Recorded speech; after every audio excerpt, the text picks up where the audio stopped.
آ جائیں یہاں پر، آ جائیں۔ جو سنتوں سے فارغ ہیں آگے آ جائیں، آ جائیں، آ جائیں۔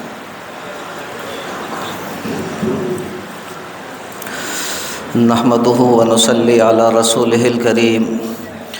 اما بعد فاعوذ باللہ من الشیطان الرجیم، بسم اللہ الرحمن الرحیم۔ والحافظین فروجہم والحافظات والذاکرین اللہ کثیرا والذاکرات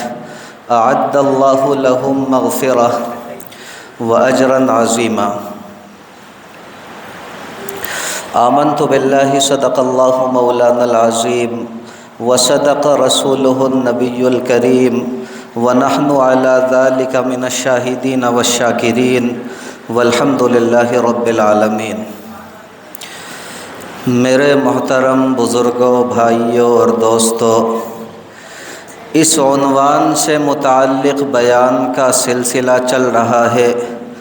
کہ شرم و حیا کا اسلام کی نظر میں کیا مقام ہے۔ اسی عنوان کو سامنے رکھ کر پچھلے ہفتے میں نے آپ کے سامنے یہ باتیں رکھی تھی کہ اگر ہم پاک دامنی کی زندگی گزاریں گے، اگر ہم پاک دامن رہیں گے تو ہمارے گھرانے کی عورتیں پاک دامن رہیں گی اور وہ پاک دامنی کی زندگی گزاریں گی۔ آج بھی دیکھیں، اسی عنوان کو سامنے رکھ کر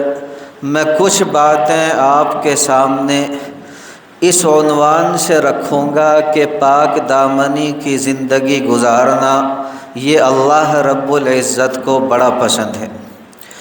نبی اکرم صلی اللہ علیہ وسلم کو بڑا محبوب ہے،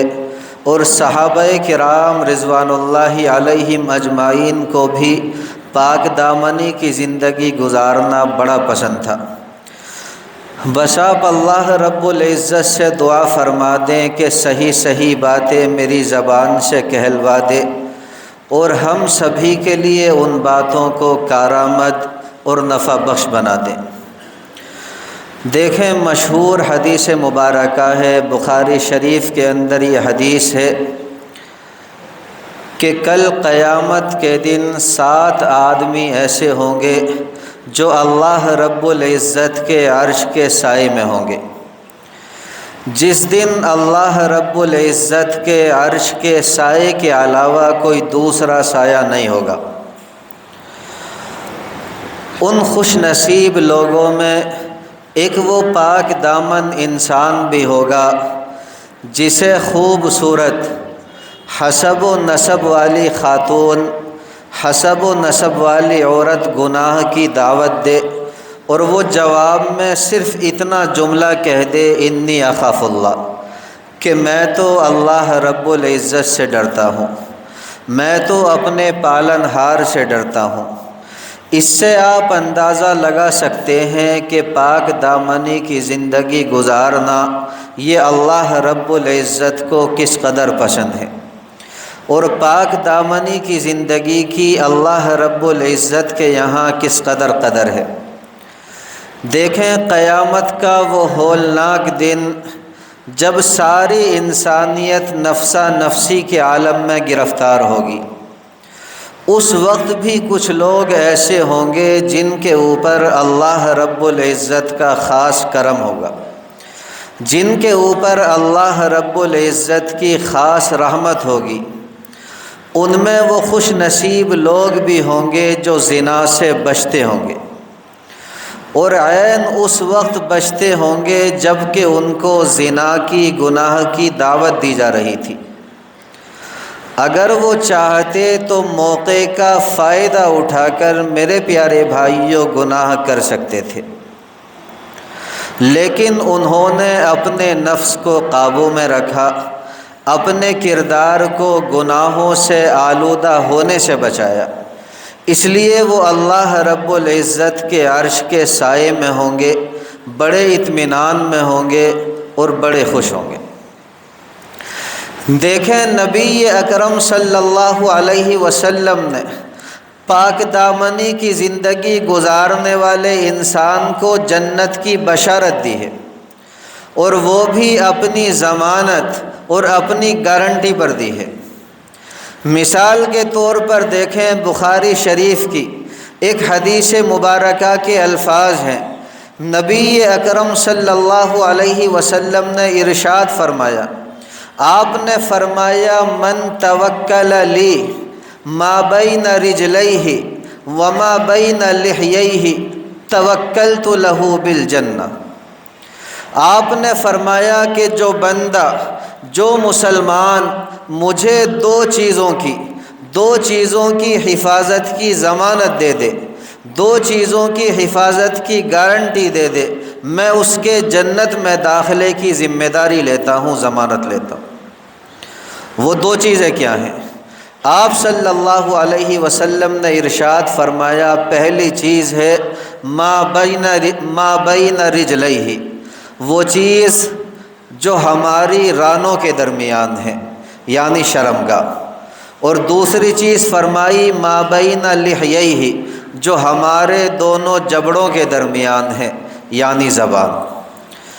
تو جو بندہ اپنی شرمگاہ کی حفاظت کی ذمہ داری لے لے، اسی طرح اپنی زبان کو قابو میں کر لے، اپنی زبان کو کنٹرول میں کر لے، نبی اکرم صلی اللہ علیہ وسلم ارشاد فرماتے ہیں کہ میں اپنی ذمہ داری پر اس بندے کو جنت میں داخل کراؤں۔ اسی طرح دیکھیں بیہقی کے اندر یہ حدیث مبارکہ ہے، ایک مرتبہ سرکار دو عالم صلی اللہ علیہ وسلم نے نوجوانوں کو خطاب کرتے ہوئے ارشاد فرمایا، یا شباب قریش، اے قریش کے نوجوانوں، احفظوا فروجکم، اپنی شرمگاہوں کی حفاظت کرو۔ اور فرمایا الا من حفظ فرجہ، سن لو اور خبردار ہو کر کے سن لو، جو بندہ اپنی شرمگاہ کی حفاظت کرے گا فلہ الجنہ، اس کے لیے جنت ہے، جنت۔ اگر ہم یہ چاہتے ہیں میرے پیارے بھائیوں کہ ہمیں جنت کے اندر ہمیشہ ہمیش رہنے والے انعامات حاصل ہوں، تو پھر ہمیں چاہیے کہ دنیا کی عارضی جو لذات ہیں، دنیا کی جو عارضی شہوات ہیں، ان کے پیچھے نہ بھاگیں اور اپنے نفس کو ہمیشہ قابو میں رکھیں۔ اسی طرح دیکھیں ابن ماجہ شریف کے اندر ایک حدیث ہے جس کا مفہوم ہے، سرکار دو عالم صلی اللہ علیہ وسلم ارشاد فرماتے ہیں، آپ نے فرمایا کہ جو بندہ کسی غیر محرم عورت کے اوپر قادر ہوا، لیکن محض اللہ رب العزت کے خوف کی وجہ سے، محض اللہ رب العزت کے ڈر کی وجہ سے، محض اللہ رب العزت کی ہیبت اور رعب کی وجہ سے اس نے اپنے آپ کو گناہ سے بچا لیا، اللہ رب العزت اس بندے کو جنت کے اندر اپنا دیدار نصیب فرمائیں گے۔ اس سے آپ اندازہ لگا سکتے ہیں کہ پاک دامنی کی زندگی گزارنا یہ اللہ رب العزت کو کس قدر پسند ہے۔ اللہ رب العزت ہم سب کی بے غیرتی اور بے شرمی کی زندگی سے حفاظت فرمائے اور پاک دامنی کی زندگی ہر مسلمان کو نصیب فرمائے۔ میرے پیارے بھائیوں، یہ پاک دامنی یہ وہ اعلیٰ ترین صفت ہے، یہ وہ پیاری صفت ہے جس کو سرکار دو عالم صلی اللہ علیہ وسلم نے اللہ رب العزت سے دعاؤں کے اندر مانگا ہے۔ اگرچہ سرکار دو عالم صلی اللہ علیہ وسلم اپنی ذات کے اعتبار سے معصوم ہیں، لیکن پھر بھی آپ صلی اللہ علیہ وسلم نے پاکیزگی اور پاک دامنی کی زندگی گزارنے کی اللہ رب العزت سے دعائیں مانگی ہیں، کیونکہ نبی اکرم صلی اللہ علیہ وسلم کو پاک دامنی کی زندگی بڑی پسند تھی۔ اسی لیے میرے پیارے بھائیوں، نبی اکرم صلی اللہ علیہ وسلم نے دعائیں مانگی۔ اور دوسری بات یہ ہے کہ امت کی دعا، امت کی تعلیم کے لیے نبی اکرم صلی اللہ علیہ وسلم نے یہ دعائیں مانگی ہیں۔ چنانچہ احادیث کے اندر کئی دعائیں ایسی منقول ہیں جن میں سرکار دو عالم صلی اللہ علیہ وسلم نے اللہ رب العزت سے اپنے دل کی پاکیزگی کو بھی مانگا ہے اور اپنی نگاہ کی پاکیزگی کو بھی مانگا ہے۔ اور میرے پیارے بھائیوں، صرف مانگا نہیں، بطور تمنا کے، بطور خواہش کے اللہ رب العزت سے مانگا ہے۔ یعنی اللہ رب العزت سے اس طرح دعا کی ہے کہ یا اللہ، میری خواہش ہے، میری تمنا اور آرزو ہے کہ آپ مجھے پاک دامنی کی زندگی عطا فرما دیجیے۔ چنانچہ چند دعائیں میں آپ کے سامنے بیان کرتا ہوں، جتنی توجہ کے ساتھ سنیں گے انشاءاللہ ثم انشاءاللہ ایمان تازہ ہوگا، اور اگر ہم ان دعاؤں کو مانگنے کا معمول بنائیں گے تو یقین جانیں اللہ رب العزت ہمیں بھی پاک دامنی کی زندگی نصیب فرمائیں گے۔ چنانچہ دیکھیں بخاری شریف کے اندر ہے، نبی اکرم صلی اللہ علیہ وسلم نے ایک مرتبہ بارگاہ ربانی میں یہ دعا مانگی۔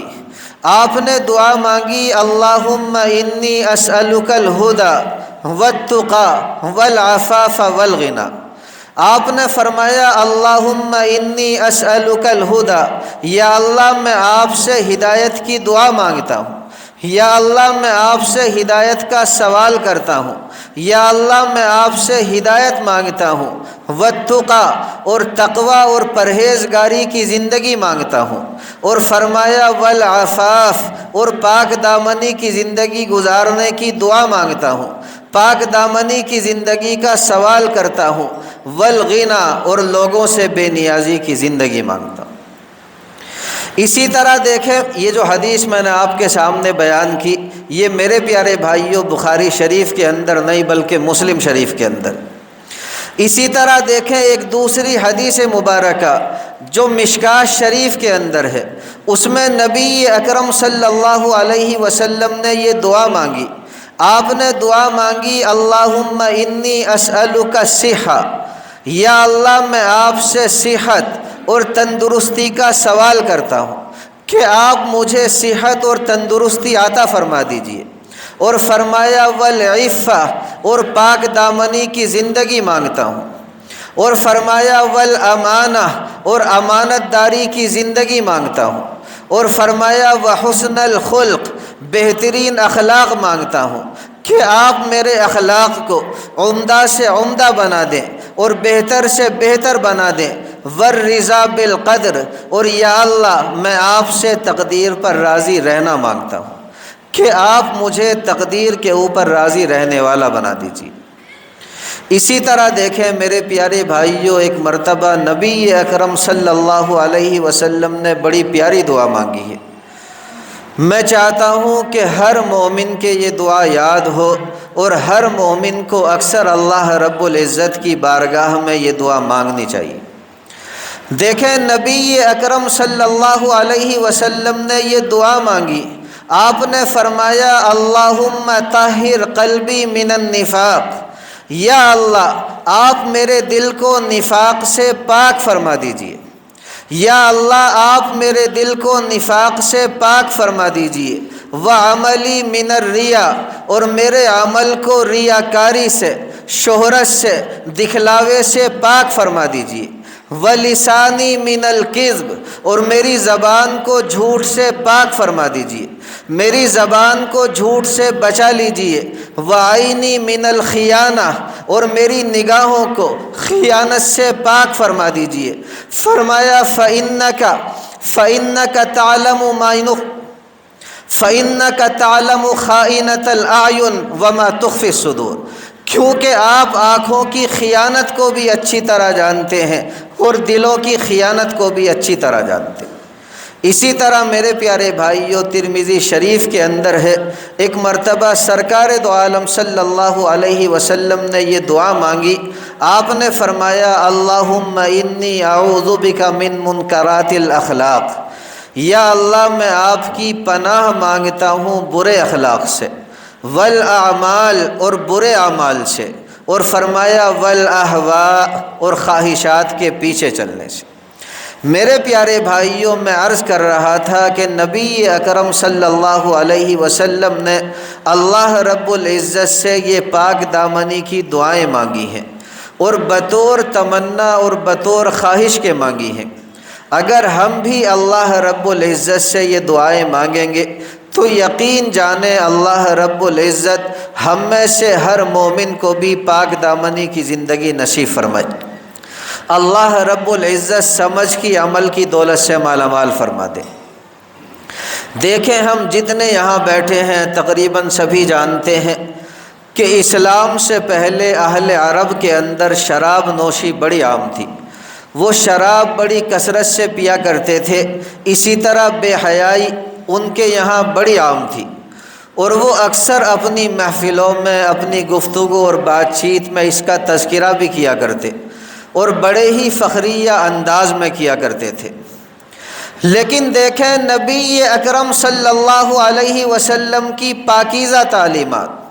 آپ کے فیض صحبت نے صحابہ کرام رضوان اللہ علیہم اجمعین کی زندگیاں بالکل بدل کر رکھ دی۔ وہ صحابہ کرام جو زمانہ جاہلیت کے اندر ہر قسم کی اخلاقی بے راہ روی کا شکار تھے، نبی اکرم صلی اللہ علیہ وسلم کی پاکیزہ تربیت کی بدولت ان کے نفوس ایسے پاک و صاف ہوئے کہ وہ تمام طرح کی اخلاقی برائیوں سے دور ہو گئے۔ اس کی چند مثالیں میں آپ کے سامنے رکھتا ہوں،